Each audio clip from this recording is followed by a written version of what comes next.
안녕하십니까? 사람들이 공포를 호소하는 경우가 있습니다. 그 중에 대표적으로 죽음이 너무 무섭다고 하는 경우가 있죠. 그래서 느끼는 감정에 대해서 무조건 공포로 밀어붙여서 설명하기도 합니다. 저의 예전 분석 경험에서도 신에 대한 공포에 사로잡혀서 힘들어했던 경우가 있었습니다. 과연 이 경우 공포라는 말이 정당하게 쓰일 수 있을까요? 죽음 역시도 신과 비슷한 맥락입니다. 이 부분에 대해서 좀 생각을 해봅시다. 사연 들어보시겠습니다. 저는 지금 20대 후반의 남성입니다. 준비하던 시험을 몇 번 실패한 뒤로 이상하게 죽음에 대한 공포감이 생겼습니다. 죽음에 대한 공포는 초등학생 때는 종종 느꼈던 것 같습니다만 그 이후로는 잘 느끼지 못했던 것입니다. 유치한 감정으로만 생각했는데 느껴보니 새삼 뭔가 다르네요. 시험 실패로 인한 스트레스 때문일까요? 요즘 들어 부쩍 더 많이 느껴지는 게 이상합니다. 많은 사람들도 이런 감정을 느낄 거라고 생각합니다. 그런데 요즘 들어서 더 자주 느껴지는 게 이상하다는 생각이 드네요. 죽고 싶은 것은 아닙니다. 죽고 싶지 않죠. 그런데 죽음 뒤에는 아무것도 없는 걸까요? 이런 유치한 생각들이 자꾸 납니다. 말로는 유치하다고 하는데 그 누구도 해결해 줄 수가 없습니다. 제 감정도 많이 가라앉고요. 시험 때문에 스트레스도 좀 받지만 저는 여자친구도 있고 부족하게 사는 사람은 아닙니다. 오히려 행복하죠. 이런 건 어떤 정신적 질병일까요? 스트레스로 인한 포비아 같은 건가요? 시험에 합격하고 인생이 생각한 대로 풀리는 탄탄대로를 걸으면 저절로 사라질까요? 먼저 결론부터 이야기한다면 공포라고 말하기는 어렵습니다. 제가 영상 초반부에 이야기한 내용도 있지만 죽음이나 신과 같은 추상적인 내용은 공포의 대상이 되지 않습니다. 그것은 불안으로 등장하는 것으로 생각하는 게 더 좋지 싶네요. 불안이라는 것은 위험에 대한 신호와도 같은 겁니다. 신호는 공포와 같은 것은 아니죠. 그리고 지금 느끼는 불안감과 유사한 것은 어린아이들이 어둠을 무서워하는 것과도 비슷할 것으로 여겨집니다. 잠시 광고 하나 하겠습니다. 현재 저희 디지털 정신분석원 카페에서는 월요일 저녁 8시에 온라인 세미나를 진행하고 있습니다. 영화를 소재로 해서 프로이트 이야기를 진행하고 있습니다. 현재는 히든 아이덴티티라는 영화를 주제로 해서 초기 정신의학과 히스테리 증상에 대해서 이야기를 나누고 있습니다.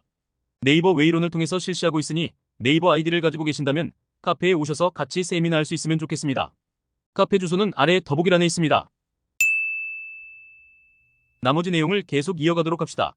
죽음에 대한 공포로 느껴지는 것은 일종의 과장으로 이야기할 수 있을 건데요. 사람이 공포에 질리게 되면 몸을 움직이지 못하고 그대로 굳어버립니다. 그런데 불안하면 안절부절하거나 도망을 갈 수가 있죠. 그런 신체 반응을 통해서 구분할 수 있는 지점도 있습니다. 그런 것을 생각해 본다면 자신의 미래가 확실하지 않으니까 좀 애매한 상황이 되고요. 그때 발생하는 불확실성의 죽음 생각으로 이어지기도 합니다. 그럼 왜 죽음으로 이어질까요? 성공이나 실패는 우리가 경험을 해볼 수 있습니다. 그런데 죽음만큼은 우리가 경험해 볼 수가 없죠. 그래서 이 불확실성 문제가 죽음 생각으로도 이어지기도 합니다. 따라서 불안을 불러일으킬 수도 있는 것이고요. 시험의 연속적인 실패가 불안을 일으킨 것이 아니라 불확실성을 증대시킨 겁니다. 그 외에 다른 여러 가지 신체 조건들도 여기에 관여할 수 있습니다. 현재의 행복한 삶이 앞으로도 유지될 수 있을지에 대해서는 좀 불확실합니다.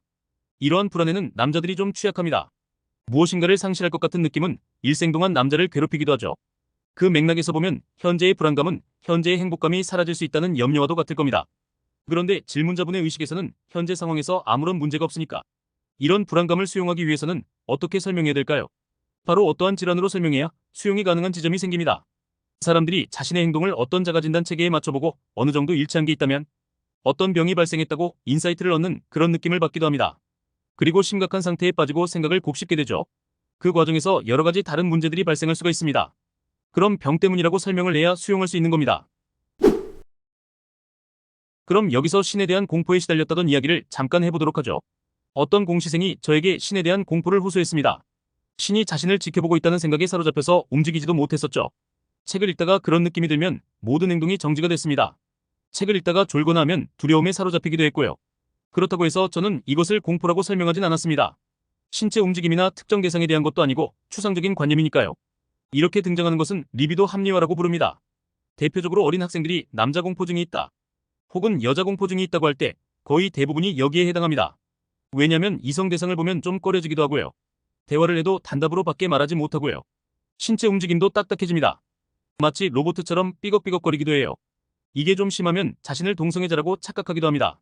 사실은 이성에 대한 관심도 많은데 옆에 다가갈 수가 없으니까 그렇게 합리화하는 경우죠. 이 결론부터 이야기한다면 이 공시생이 느낀 공포는 현재 상황을 변화시키지 않고 싶어하는 소망에서부터 출발하는 것이었습니다. 물론 이 문제들은 나중에 그 힘을 잃었습니다. 신의 문제로 공부 못하게 되지도 않았고요. 다만 자기 스스로 신기하다고 생각했지만 그 효과를 받아들이고 싶어 하진 않았던 경우가 있습니다. 그럼 오늘 영상 여기까지 하겠습니다.